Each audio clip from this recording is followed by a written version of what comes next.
What if you were able to sit down for lunch with some of the greatest leaders in the world? What would you ask? What would they say? Welcome to the Linch with a Leader podcast, where you're invited to join us in learning the spiritual principles behind big success. Here's your host, Mike Lynch.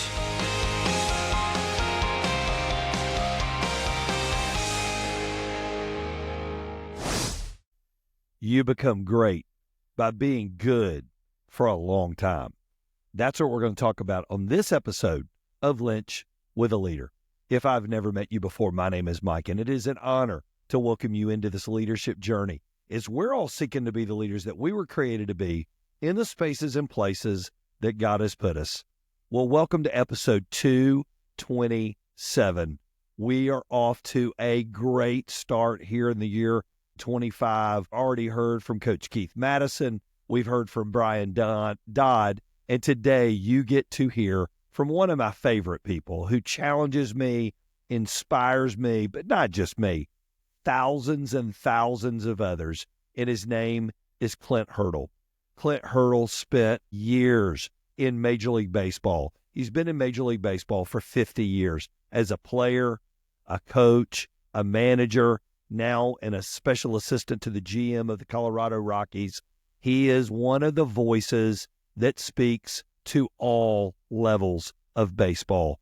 Clint Hurdle is a leader of leaders. He is a guy who's seen it all, done it all, and just there's something incredibly inspirational about him. And he has a brand new book out called Hurdleisms. And they're just some of the statements that he has made, and he unpacks those statements and some of those phrases that were used in locker rooms and dugouts and front offices for you and me to be able to consume and you and me to be able to learn from. And we're going to take a couple of them today in this episode and really, really pull them back. And I believe it's going to be motivational for you. I think it's going to be inspirational for you. And I think at the end of it, it's going to leave you a little bit better than when you started. So I don't know where you're listening from today, but I want you to pull up a chair, pull out a notebook, something to write with, and I want you to listen in to my conversation with former Major League manager, current Major League front office leader, but just all around great guy, Clint Hurdle. I think you're really, really going to enjoy this. Well, Clint, thank you so much for joining me again on this episode of Linch with a Leader. It is great to have you back. Well, it sure is good to be back, Mike. One of these days, we're actually going to get to hug each other. That's the day I'm looking forward to.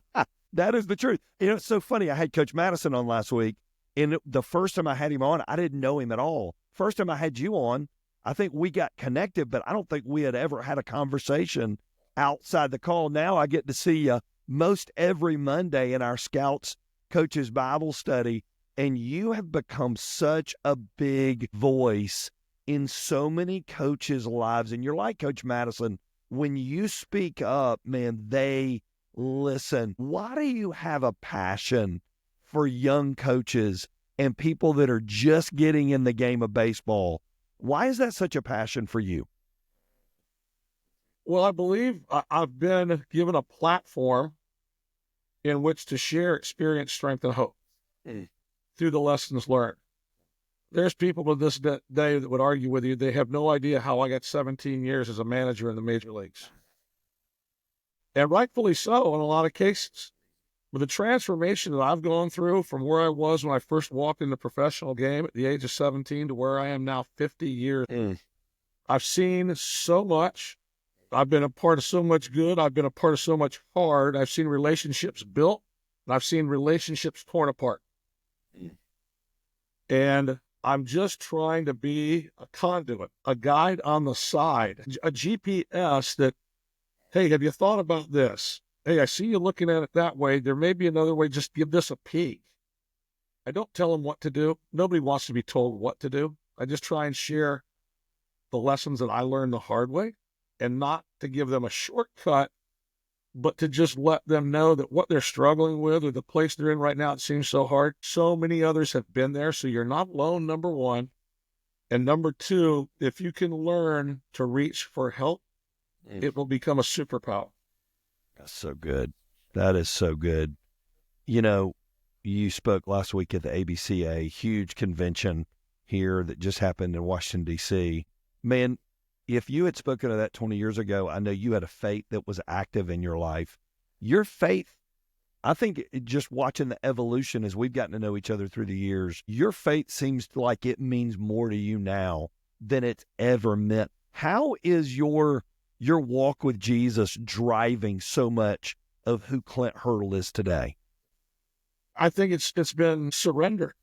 It's been understanding what the word surrender means. It's the literal understanding of the cross. It's not just something I hang on my chain around my neck. It's not just something I pick up and I pray about when I need to or when I want to. It's a source for me of positivity. It's a source for me of humility. And it's a source for me of keeping my motives his motives. That's good. I remind myself daily, thy will be done, not my will. There's another part to it for me. I say, not thy will be done my way. No, wait. I used to do that. I just leave it at thy will be done now. It's taken me a long time to get there, but that's where I'm at now. That's so good. You know, in 2023, you said you have a word every year, and I know John Gordon, who's a great friend of yours, is sort of the proponent of everybody pick a word, and your word was grow.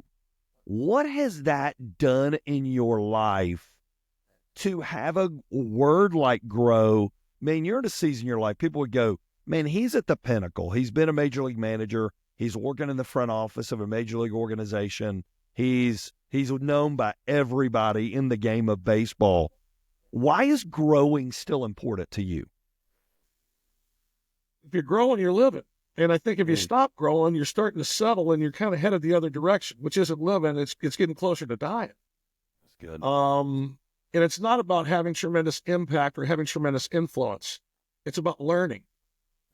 I have kept myself fresh the last few years that I haven't been in the manager's chair by committing myself to learning, and grow was a big word for me in 2023. So many steps forward were taken, some different things around the house, some different challenges trying to meet for my wife, stand in the gap for her in some different areas. My son challenged me to join social media, which I did not do until the end of the year. And it's something I wanted no part of, zero part of, never was a part of until 2023 late. Really, I started dabbling in it, and it was probably, spring training in 2023. So it wasn't late, it was early in the first quarter. But my son just said, Dad, you do so much positive messaging. Yep. And he said, and you have that email list. I know you get to 7,000 people. He said, but you're hitting your head on the ceiling. He said, you have no idea what social media can do and the benefits that come of it.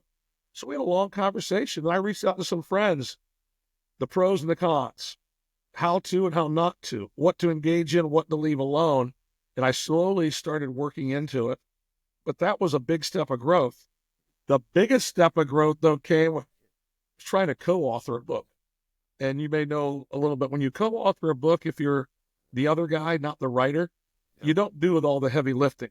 That's right. You know, he tapes your interviews. You may sit on a porch for 3 days on a beach, and have conversation that he records. And it's a journaling. I'll send some notes, but the other man does all the work. Yep. And that's the way I wanted to do it. And it was John Gordon that finally, we couldn't find a publisher, and we were talking about self-publishing this book. We worked on 2 years, 2 older men sharing lessons learned the hard way. Dave Burchett, my friend, who I also post a daily email every Wednesday, he was the radio and TV producer for the Rangers for 40 years. He was doing the heavy lifting. I'd written some books, and we weren't getting any traction. Nobody said, nobody wants to listen, really. Sorry, but the 2 older white men sharing wisdom. So our packaging was wrong. The content seemed to be okay. And then, Dave just said, we let John look at it. We have John look at it. And there was a part of me that didn't want to ask a favor from anybody. Yep. And not out of arrogance or ego. I just wanted Dave and I to do it. Yep. So I said, okay, I'll ask John. And John said, look, Clint, the content is pretty good. He said the packaging is not going to work in today's book market. And truthfully, you need to write a book. And I was like, whoa. He goes, no, you need to write a book. It's your comments, your thoughts. You're an interesting enough of a guy that you're going to get people's attention. That's your platform. Now you got to put your foot in there and kick it down, but you need to write a book. And I go, I write a book. He goes, yes, you do. So he almost double dog dared me at the end of the day, Mike. And, the 12-year-old Clint showed up. You're going to dare me? Okay, I'm going to do it. And then once I said I'm going to do it, I had to do it.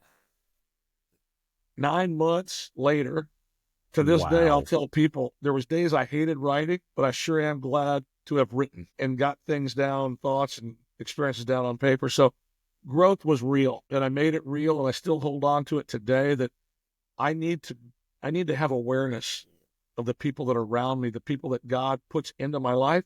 They're not all packaged up nice. That's right. No, they're not all packaged up pretty. Some are coming in brown wrapping paper. Yep. Some I'm meeting on the street. Some I'm meeting in an airport. Some people actually online. I've had a couple challenging responses where I usually will give a challenging response, one remark, to see if there's something that softens it.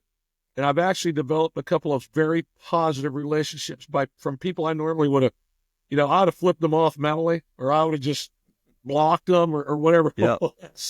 So God continues to show me, Clint, use your eyes and your ears more, talk less. By talking less, you may say more. Well, you say a lot in the book, and I love the book because it's very you. That's what I love about it. And I think John nailed it. And I don't know if he really guided you this direction, but man, going at it from the vantage point of statements that are big to you, and you call them hurdleisms, and they're fantastic. We're not going to hit all of them, but I want to take a few of them. And one of those that you begin with, in fact, is your very first one, is don't keep score. Don't keep score, which is anti what you think every competitive major league manager would say. Unpack what don't keep score means to you. Well, the beauty of the hurdleism there is it got your attention right away. That's exactly right. Wait a minute. So you got to read on. And truthfully, the scoreboard has dictated a lot of my lifestyle. The result at the end of the day. However, my point being, you don't keep score just by the end result may not be what you want, but there may be things that happen along the way that are getting you closer to the goal that you're searching for. And especially personally, because there's so much transparency in this book, vulnerability, authenticity. I'm the kind of guy back in the day that if I bought you a gift, I might just leave the price tag on it so you could see how much money I spent on you. And then that's kind of a shot to you that, hey, you better pony up. $24.99 is what I laid out. You need to come close. And I get a box of crayons back. They're $3.99. So I'm already keeping score. Dude, you're short. I mean, yep. I'm using that analogy, but it was actually permeated a lot of different areas in my life. I kept score. If you were my friend, yeah, that was going to be good, but I was going to use you to leverage the friendship to my benefit. But I'm not proud of it, but I needed to be real and authentic because I know there's people out there doing it today. And it doesn't work. It gets you to the wrong place. It doesn't get you any closer to a right place. And it gets heavy. And the baggage becomes too heavy to carry. So the don't keep score, that's what it was. Control what I can control. Show up. The best ability I believe a player can have on his team is dependability. When that bullpen door, you're a pitching guy. And from a managerial perspective, when I call down that bullpen, I want so-and-so, and I make the move for him to come in. When those bullpen doors open up and I see Tony Watson running in, I know what I'm getting. I'm getting a grown man who's prepared, who's shown up. His teammates love him. He loves his team. He's going to lay it all out there. I'm not even concerned about the result anymore. Some days you're going to win and some days you aren't. But Tony's going to represent Tony and the team. And that's what you do by not keeping score. You can't always get the right mark. Every closer doesn't save every game. Sometimes in baseball, when that closer blows a save, it's like a violation. Yep. It's like he needs to go to jail for a couple days. The fan base goes nuts. And how do you help that guy out? What you do, you try and get him back on the bump as soon as you can and show him that you believe in him. That's what it's done for me. That's what it did for me professionally. Personally, though, it's just around the house, man. Don't keep score with Maddie. Don't keep score with Christian. It's been something that I've really taken to heart. And my hope is that my family sees the changes over the past 5 years that I've been at home. That's really good. Because it is, and it's biblical too, because Even Paul talks about in 1 Corinthians 13, don't keep a record of wrongs. And that is so easy to do in a relationship, to go, well, I did this, then you need to do that. And that's not how any great relationship's built. It's not 50-50. It's not a contract. It's 100%, 100%. As you have grown personally, if you were ever to walk back into a dugout, how much better would you be now as a 67-year-old guy who's got some life behind him? You understand what don't keep score means while still wanting to win a scoreboard, but understanding it's not everything. How do you think that would make you better in the clubhouse and with your players and with the people that you're leading? Great question. And you'd like to think, you always like to think, I had it going on. I was in a good place. Well, I was a better manager in Pittsburgh than I was in Colorado. Did I have some good days in Colorado? Yeah, I think so. Did I have some good days in Pittsburgh? Yeah, but by the failures and the hardships and some of the challenges in Colorado made me better moving forward in Pittsburgh. And then truthfully, with some of those situations, I think they've even presented me with a different perspective in some areas that may have got entangled while I was there. First of all, I'm probably going to walk back a few pounds heavier, which is kind of going to help my foundation. If we get any melees out in the field, I can kind of stabilize myself better. But I really think there's that. The one thing that I've focused on now, because I like to share, I like to teach. There comes a fine line when you're talking too much. And one of the things I think I could do a better job of is I said it earlier, I could say more by talking less. And to be, actually, if it would ever happen again, now I am going to be a grandfather to some of the players. That's right. It's not your father, you're the grandfather. There's a generation removed, and you got a chance to really sell some of the non-negotiable things in the game that are still evident today that people may have forgotten about, or they've gotten passed over. Some people just don't do. It's not about old school versus new school, because I did fight some of that initially in Pittsburgh, and then I got into a better place, but it was still a little bit of a tug of war. It's just about being in school. And what I've done the last 5 years is just be in school. I listen to everything. I decide what fits or what makes sense to me. I drop the other stuff, let it go, and I move on. But I keep searching for truth, and I keep searching for men that are teachers that say things differently than I do. And at the ABCA, oh my gosh, it was like shooting fish in a barrel. You just bump into wisdom in the hallways. You bump into wisdom in the hot stoves. And to listen to those different, those men, different opportunities was empowering for me. Because that college game right now, what's changed more than college sports in the last 2 years? Nothing in this world, maybe. And trying to learn how men are trying to keep a lid on that and keep balance and keep sanity. Yep. So I'm still learning. So good. You talked about grabbing you with your hurdleisms. The second one I wanted to talk to you about was one you called Shower Well. And you discuss a conversation you had with your team president there while you were in Colorado, Kelly McGregor. Unpack what shower well means, because this fits. We've got leaders from literally all walks of life listening to this call, and many of them watching it. What does shower well mean, and why does every leader have to figure this out? Well, I think there was a point in time in my managerial career that if somebody were to follow me, I had an intern do this one time, and he had a clicker. The old pitch counter. You probably got one in your car somewhere. You're in your truck. Oh, yeah. I had him, every time I made a decision, I'd have him hit the clicker. I wanted to see how many decisions I made in a day. I mean, that's pretty jacked up, but that's who I was back then.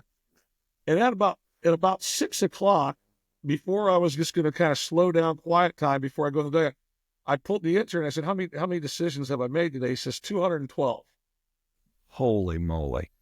And I go, because I didn't want to know the number. We did it a few days, and the numbers were always overwhelming. But at the end of the week, I just figured out. So I made all these decisions, and I expect to get all of them right. Yeah. Every one of them. When I get it right, I'm supposed to. When I miss it, I beat myself up.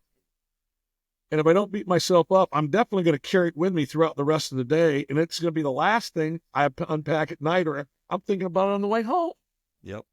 And I just got to the point where Dan Quisenberry, rest his soul, and I were teammates in Waterloo, Iowa.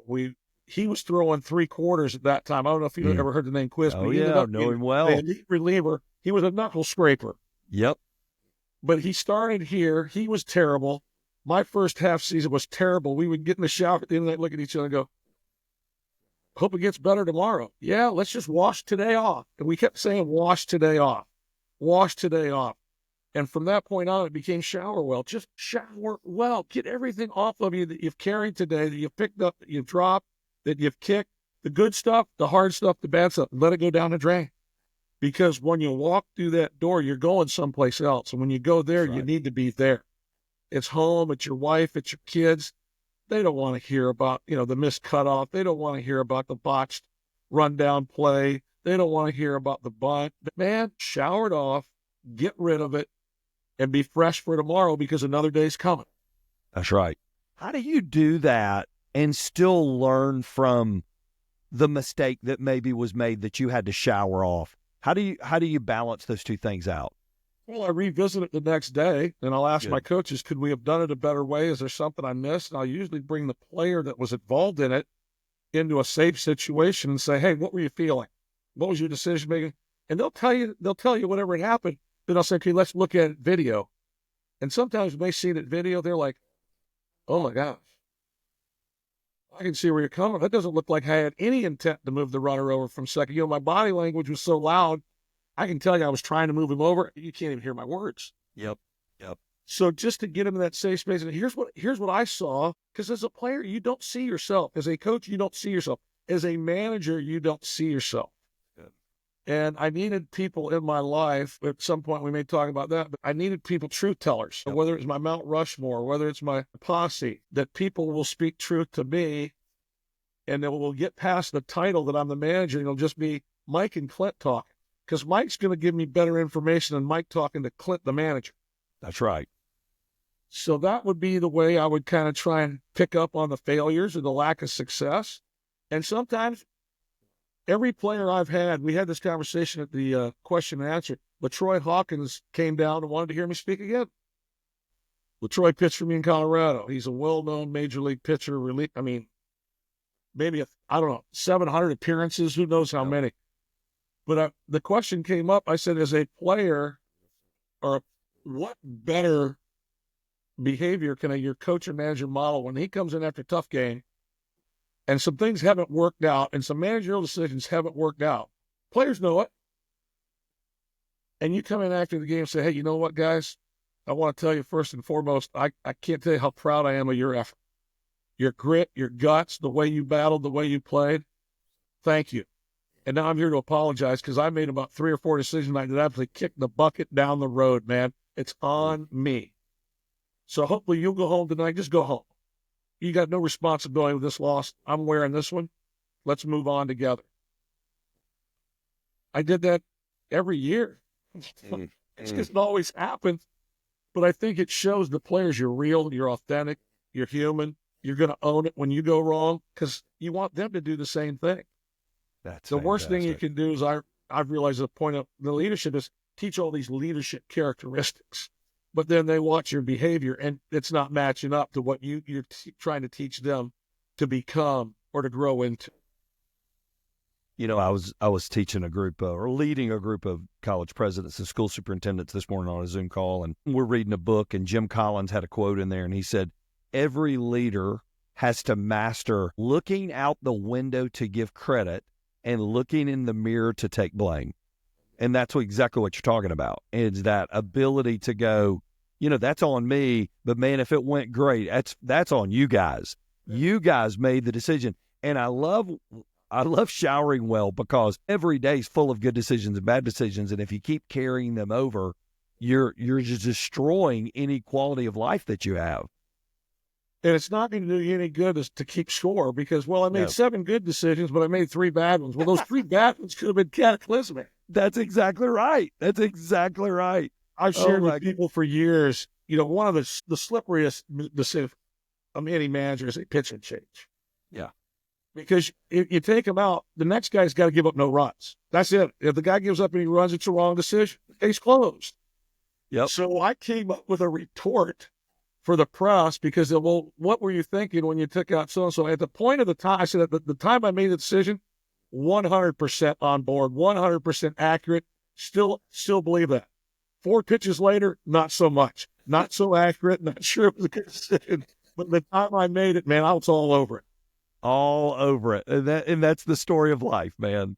That is the story of life. One of your other hurdleisms was so good, and it was interesting to read your perspective on it, because in the game of baseball, I know we have people listening from all walks of life, but in the game of baseball, every hitter talks about getting a good pitch to hit. Got a good pitch to hit. But your take on that is the key, is getting a good pitch to hit. It's not, I hope every other game I get a good pitch, but every at bat, I'm looking for a good pitch to hit. How does that play into leadership in life for people that are listening today?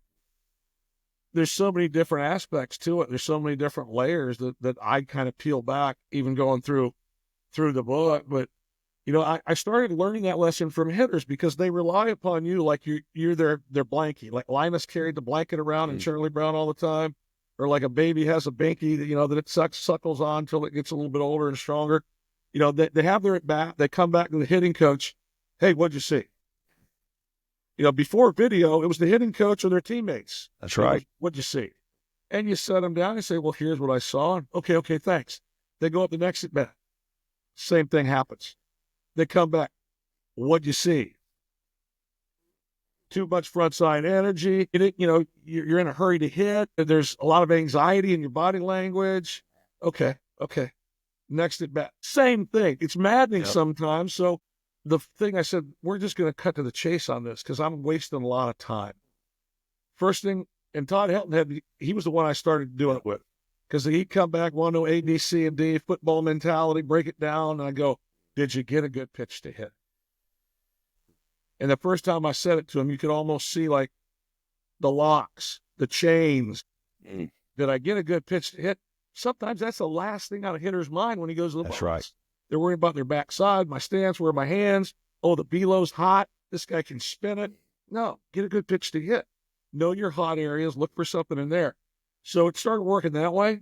And then Todd Helton got to be very good where he could hit a bad pitch. So I had to come back with another question. And I had Vladimir Guerrero in Texas that could hit a ball that bounced for a double.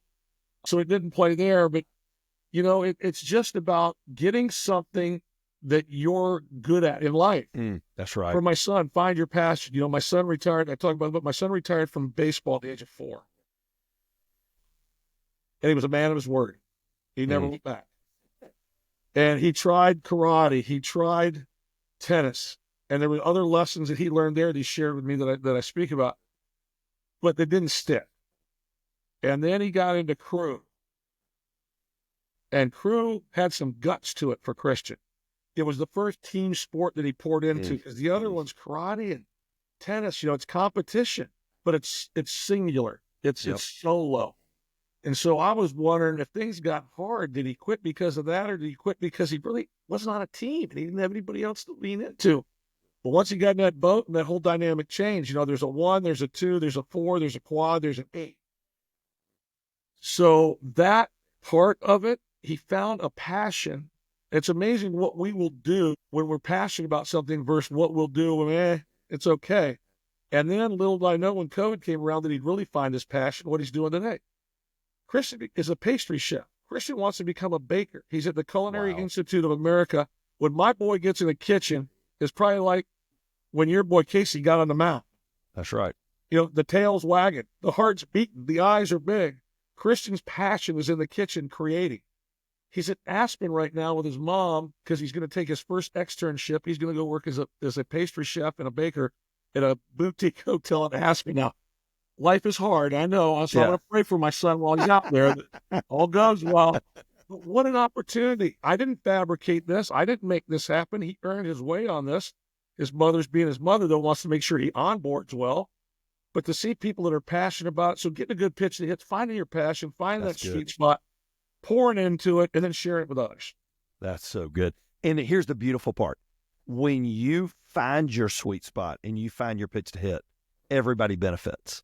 When you find it in baseball, your team benefits. The only guy that doesn't benefit is the guy that threw it, but everybody else benefits. When he is in that sweet spot, man, it doesn't even feel like work. That's the beautiful part. You're just out there. That's why when guys get on hot hitting streaks, they can't miss a pitch. Everything looks good to them. Everything looks good to them. You know, you get into, and I love how you broke up the book. You talked about spring training and the fun of spring training and doing all the things around that. And then you talked about summer and the hard work. And this is where your hurdleisms come out of, the hard work. Why is hard work a prerequisite to be a success at any level? Why can you not separate hard work out of becoming great? I'm a firm believer in God's given us, everybody, a certain degree of talent, you know. But when you get to an elite level of anything, everybody there is talented. That's right. So what are the separators? How are you going to force multiply your talent? How are you going to win on the margins or on the edges when everybody's got talent? For me, hard work. You know, one thing I can remember hearing early as a coach, not when I was a player, because the coaching styles were probably way different when I was a player than what they are today. Rightfully so in some areas and rightfully wrong in some areas. This is what I'm considering. Yep. But I can remember being in the summer, and I can remember my coaches, they went to the whip. You know, it's hot, it's muggy, it is what it is, but no, the other team's tired. They're not going to practice because it's hot. We're going to practice. We're going to get better. We're going to take that third mediocre Tuesday in August, and we're going to get some separation today. Other people are going to stay inside or back off, or we're not going to hit on the field because it's going to be too much. We want to save our energy for the game. Todd Helton, shoot. Larry Walker. There were days when they would do work that I never anticipated them doing work. And Larry, people think Larry, oh, he was gifted. Larry liked to work, but he liked to work where people didn't see him work. I look at some of the, you know, Andrew McCutcheon, guys I played with, George Brett, relentless in his work ethic. Relentless. They're cut from a different cloth.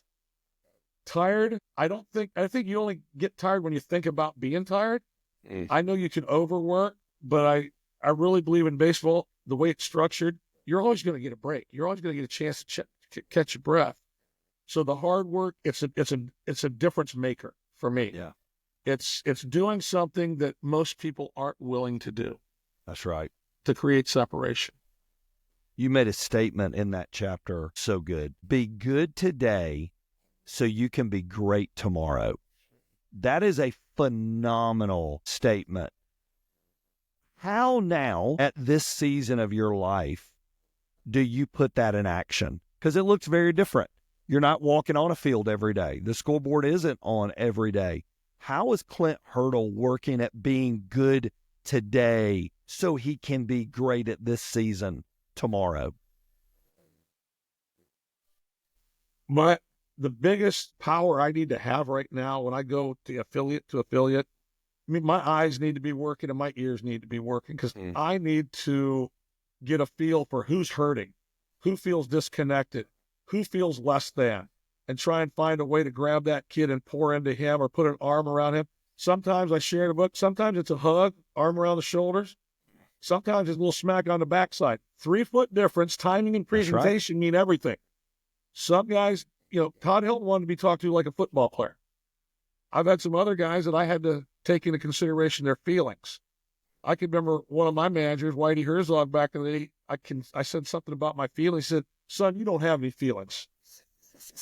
He didn't mean disrespect. He just, in other words, you just need to shut up and listen to me. Yeah, grow up, and son. I did. I actually did. You know, and I had another coach say, you don't even get feelings till you get to be 28. Okay, so stop right there with the feelings thing. But some players now, you know, find out, try and just listen to them, because I think if you can get to a spot with somebody where you can ask them one good question, they'll give you what you're looking for. And then sometimes I usually try and get every day, I take a different player or pitcher to lunch. You know, lunch with a leader. Yep. And it's a young leader I'm trying to grow. It could be the 25th guy on the team. It could be the guy that blew the save last night. But it's all been already figured out ahead of time. Now the consequences will work out. Sometimes it's way more impactful that we're meeting on that day. That's right. But it's also good when the high draft choices, because they'll catch wind of it. You took so-and-so to lunch today? Yeah, I took so-and-so to lunch. They'll in their mind, they won't say it. I mean, he's a free agent. He was with another team 2 years. No, he's a Rocky now. That's right. And I felt he was hurting now. And I feel with all my heart that he's going to have a chance to impact our organization and the ball club that he's on this year. And somebody just needs somebody to let him know, hey, I love you. I believe in you. That's so and good. let you empty your own trash. And then let's go. That's really good. And I think calling out that greatness in them is so much a part of us being great today, right? It's leaving the world better than we found it, leaving people better than we found them. You tying into that, one of your other hurdleisms was hard work doesn't guarantee success. However, not working hard will guarantee not having success. And that is a fact. What is it about not working hard that drives you to work hard? Because I think all of us, we have cruise control on our dash. It's on there. And I get the choice, especially now. I've been where I've been for 28 years. It's really easy to push, man, listen, I've been there, done that. There's really nothing new under the sun. I'll let all the young guys do it. They'll let them pay their dues. I'm going to push cruise control. What keeps you from not pushing cruise control and not working hard? There's a whole new generation of athletes that are on the map. And, I look at our ball club in Colorado. I met Tovar when he was a shortstop in AA. I met Brenton Doyle when he was playing AA ball. Their games, the skill sets weren't what they are now, but they were evident. And I've got to find a way to be able to connect with them on some level. And I have a daughter that's 38, actually, that keeps me fresh because I love to be able to relate generationally with people. And sometimes not me about teaching all of them, but listening to them because they have a different lens. They see things differently than I do. But whether it be the 30 to 40s, the 20 to 30s, I need to find coins that people have. So when they see me walking towards them, they don't just think, oh, crap, here comes Clint. He's a special assistant of the GM. He's watching this. He's watching that. When I walk towards him, I don't want him to see the no coach. We've all had one. Mike, you had one back in the day. You see this one guy come walking towards you, drop your head and went, oh, no, here comes so-and-so. And when I walk towards him, I'm hoping, because I had coaches, when they walk towards me, I was going, man, this is awesome because I don't know where he's going to go, but I just know I'm going to feel better when he leaves. How about that?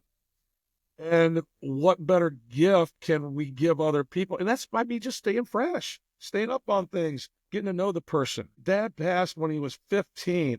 He grew up the last 3 years taking care of his sisters and helping with his mom. Came from a small college because there was no other option. Grades weren't good, but he wasn't dumb. All the different coins you can pick up. Likes to hunt, likes to fish, loves rock and roll music. What is it? So when I come up to him, it's not, hey, the third at bat, I know you had 3 hits, but that one at bat, you rolled a bases loaded, one out, you roll into a ground ball double play. You have, they don't need to hear that guy. It's one of the reasons I don't wear a uniform. There's no title. I have a title, but there's no uniform. They don't see the uniform of the hat. They see Clint. It's khakis, it's a Hawaiian shirt, or it's a golf shirt. It's just, it's a softer sell.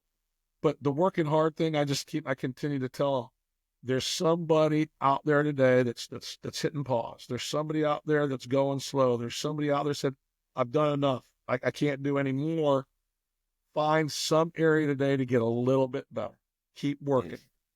You get to be great by being good for a long time. And I think people lose sight of that. They think there's an HOV lane. They had one good year. They had one good book. They had one good relationship. Now they're going to take it to the next level. It's hard to be good one day. Stack your days, then stack your weeks, stack your months. Because guys that get in the Hall of Fame, they've been good for a really long time. That's exactly right. So that's exactly right. And we were talking about John Gordon earlier. Man, I remember when John was first starting. I remember when I talked to John on a pretty frequent basis. And, John was just getting going. He was willing to do anything to get his name out there. Now, everybody wants John. And John is as high profile in the sports world as you could get in the leadership world, but he paid his dues. He was good for a long period of time. And one of my favorite things about you is you are a lifelong learner. Man, you ask great questions. You listen to guys on our call that are high school coaches in Chicago, but you may react to something they said and say, man, that's really good. That's part of adding to your arsenal. Well, today I want to close with my favorite hurdleism. There were all phenomenal. My favorite one was build your Mount Rushmore. Why is building your own Mount Rushmore so critical to who you want to become and who you want to be? Well, thank you for sharing that. I can't see myself. I can hear myself talk, but it's information I've already gained. I only learn when I shut up and listen. When I share, it's information garnered and I'm trying to help somebody else learn, but I need people that will pour into me at all costs. They'll give me tough love. And I've been reminded of that periodically in my life. Tough love's still love. Because I used to look tough love. That's not love. No, you're getting down on me. You're criticizing. No. I love you so much, I'm going to tell you the truth. I think it all changed when I finally understood what perspective meant. Because I would try to change other people's perspective towards what I was trying to accomplish. But truthfully, if I'll listen to you and your perspective, you will tell me what's important to you. You will tell me the way you see things. I can learn more about you and what maybe you can help me with. So I've got 4 guys on speed dial 20. Well, it's 4 guys. It's 2 women now. The group's got a little bigger. That it's 24/7. I can call them at any time, ask a question, a favor. I got a need. They'll do the same with me, and we'll try and get together twice a month and have a 1 up, 1 down, 2 up, 2 down. We'll share a couple good things that have happened and a couple hard things that happen. Who better than my wife Carla, my wife Carla has been my best truth teller since we met, and for a long time, it almost felt to me like she was picking at me. And she finally set me down. She goes, no, stop. The eye roll, no, stop. You stop. I mean, she said it just like that. She goes, you stop, you listen. She goes, that body language, that behavior, I don't love. I love you, and I'm always going to do what I can to pour truth into you because I love you. That's right. And not let you get caught up in all what your posse says or your friends or this and that. And then I've just tried to find other people that would do the same. And that's what I've done because, we talk about the bobblehead. When you hit it, what does it do? We don't need that. I need people every once in a while say, no, Clint, you're missing a boat here. And I went to you are in that group, but I need to formally introduce you into the group because I'm going to start a new one this year around March. I've got some people that have had to check out basically because they're no longer with us. But you and I had a conversation before we start this. I needed some guidance. I needed some counsel. I wanted some Mike Lynch wisdom because you know me a little bit. And I can still get hung up in some areas. So it's people that will speak truth to power. Because a lot of people can manage down. They don't manage up very well. Boy, that's good. If you had one prayer, so God used John to challenge you to go, okay, you're not co-authoring a book, write a book, right? And it's so funny because I just finished co-authoring a book. And I'm like, Clint, don't say this. I don't need to hear this. I just wrote on somebody else's coattails and I'm gonna get my name on a book. It's awesome. Now you've made me feel very convicted. So here you are, God challenged you, you did it. You stepped up, you got stretched, you grew, you got pushed.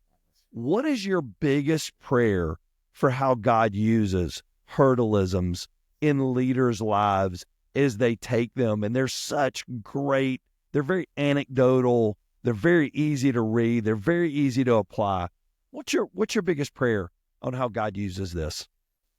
That it will either reinforce the people that have a servant's heart to stay in that lane, or the people that didn't, like myself, to find your servant's heart and start chasing that. I hope you enjoyed that time with Clint.